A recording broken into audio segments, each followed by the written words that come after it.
Insider live में आपके साथ में मैं हूं अनामिका और बीजेपी के स्पोक्स पर्सन हमारे साथ में इस वक्त है विनोद शर्मा जी हैं। विनोद शर्मा जी, आपका इनसाइडर में स्वागत है। सबसे पहले आपसे ये जानना चाहेंगे कि कल तेजस्वी यादव ने 20 सवाल पूछे हैं सरकार से, उस सवाल के जवाब में कुछ कहना चाहेंगे?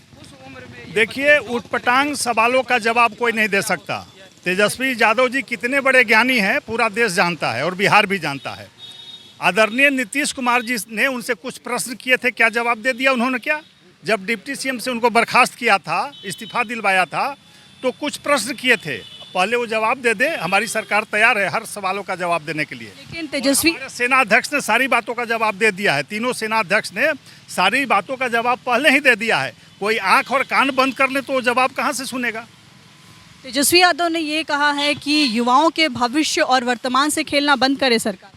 अरे वो तो पूरे राज्य से खेल रहे हैं, आग लगा रहे हैं पूरे देश में। युवाओं की चिंता रहती तो अपने परिवार के नाम पर सारी संपत्ति नहीं करवा लेते। कितने युवाओं को संपत्ति बांटा? अपने पूरे परिवार के लोग सारे नेता हैं, कोई डिप्टी सीएम है, कोई एमपी है, कोई एमएलसी है।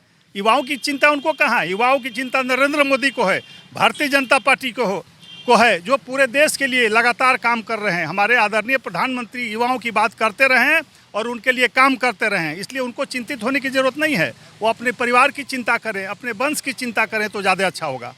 और ये भी कहा जा रहा है कि सरकार जो रोजगार देने की बात करती है, अब बेरोजगारी जो है वो और बढ़ जाएगी। 21 साल की उम्र में या फिर 23 साल की उम्र में जब सेना से ये लोग रिटायर कर दिए जाएंगे, बाहर निकाल दिए जाएंगे, तो फिर तो बेरोजगारी और बढ़ेगी, कानून व्यवस्था बिगड़ेगी। आप पूरा काइंडली अध्ययन कर लीजिए। हमारे तीनों सेनाध्यक्ष ने सारी बातों को एक एक करके रखा है।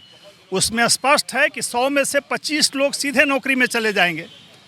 75 जो लोग छटेंगे उनको 10% भारतीय अर्धसैनिक बलों में जगह आरक्षण रिजर्व हो गया। तो समझिए कितनी बड़ी संख्या में बहालियाँ होंगी।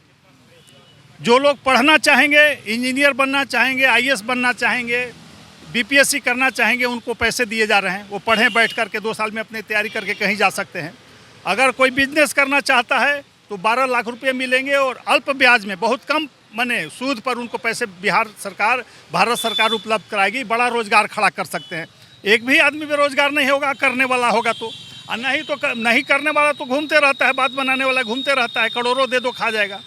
लेकिन विनोद जी, ये बताइए कि जब इतनी अच्छी स्कीम है, इतनी अच्छी योजना है, तो विरोध प्रदर्शन इतना ज़्यादा हो रहा है और अब तमाम बिहार की राजनीतिक पार्टियां इसमें कूद गई हैं, सब इसका विरोध कर रही हैं। आपकी गठबंधन की सरकार जो है वो खुद विरोध कर रही है। ना, ऐसा कहीं कुछ नहीं। देखिए, जो लोग नहीं पढ़े लिखे थे वो विरोध कर रहे थे, और विपक्ष का काम तो विरोध करना है ही है। खास करके राजनीति इतनी गिर गई है कि भविष्य की चिंता नहीं है, युवाओं की चिंता नहीं है, उनको अपने गद्दी की चिंता है।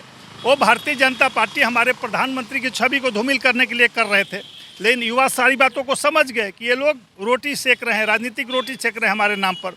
वो नहीं चलने वाला है, क्योंकि नरेंद्र मोदी जी को लगातार 2/3 बहुमत से इस युवाओं ने बनाया है प्रधानमंत्री, और आगे भी उनके कार्यों को देखते हुए निश्चित रूप से युवा की प्राथमिकता में नरेंद्र मोदी जी हैं। पूरा देश और विश्व का मान बढ़ाया है पूरे विश्व में प्रधानमंत्री ने। इसलिए ऐसे लोगों का हम नहीं परवाह करते, इनका काम है विरोध करना, करते रहे। लेकिन विनोद जी, ठीक है, इन लोगों के लिए आप परवाह नहीं करते, लेकिन आपकी जो गठबंधन की सरकार है, आपके ही प्रदेश अध्यक्ष संजय जायसवाल ने सीधे सीधे आरोप लगाए कि प्रशासन की तरफ से कोई खास कार्रवाई इन विरोधियों के ऊपर नहीं हो रही है, तभी इतने हमले हो रहे हैं, खास करके बीजेपी को टारगेट बनाया जा रहा है। देखिए, शुरुआती 2 दिन स्थानीय प्रशासन भी नहीं समझ पाई होगी कि राजनीतिक दल इस तरह घुस करके ये योजनाबद्ध से अटैक करेंगे भाजपा कार्यालय पर, भाजपा नेताओं में। समझने में निश्चित रूप से स्थानीय प्रशासन को देर हुई, जिसके कारण इतनी घटनाएं घटी। बिहार जब बंद किया तो स्थानीय प्रशासन सजग हो गई थी, काफ़ी सक्रिय हो गई थी, नहीं के बराबर घटनाएं घटी। वही प्रशासन था 2 दिन पहले भी और बाद में भी। लेकिन निश्चित रूप से लगा कि वो लोग नहीं अंदाज किए थे कि इस तरह से राजनीतिक दल मुंह में गमछा बांध के पेट्रोल के आग लगाएंगे, और राजनीतिक दल के उपद्रवी तक सीधे घुस गए थे युवाओं के नाम पर। वो इस तरह की हरकत कर रहे थे। लगातार कार्रवाई हो रही है, 700 से ऊपर लोग पकड़े जा गए हैं, उसमें अधिकांश लोग राजनीतिक दलों से जुड़े हुए हैं। विनोद जी, एक आखिरी सवाल आपसे कहना चाहूँगी कि संजय जायसवाल पर तो उनके घर पर हमले हुए थे, रेणु देवी के घर पर हमले हुए, विनय बिहारी के घर पर, तो उसके बाद उन्होंने इस तरह का बयान दे के प्रशासन सजग नहीं है। लेकिन इसके पलटवार में ललन सिंह ने साफ कह दिया कि वो अपना मानसिक संतुलन खो दिए। देखिए, हमको उन पर कुछ नहीं बोलना है हम लोगों को। हम लोग आदरणीय नीतीश कुमार जी को नेता मान के उनके साथ हैं, हमारे गठबंधन के नेता है। वो जो करते हैं बिहार के भले के लिए करते हैं, और चिंतित रहते हैं नीतीश कुमार जी बिहार के लिए, भाजपा गठबंधन के लिए, और निश्चित रूप से उन पर हम लोग को पूरा विश्वास है। और अपनी बात कोई भी किसी ढंग से रख सकता है, वो उसकी माने पर्सनालिटी पर निर्भर करता है। तो उनकी बात को हम लोग बहुत ज़्यादा ध्यान नहीं देते हैं। हम लोग काम में विश्वास करते हैं, बिहार के विकास में विश्वास करते हैं और आदरणीय मुख्यमंत्री नीतीश कुमार के नेतृत्व में बिहार लगातार काम हो रहा है, बिहार का विकास हो रहा है और पूरी भाजपा उनके साथ खड़ी है।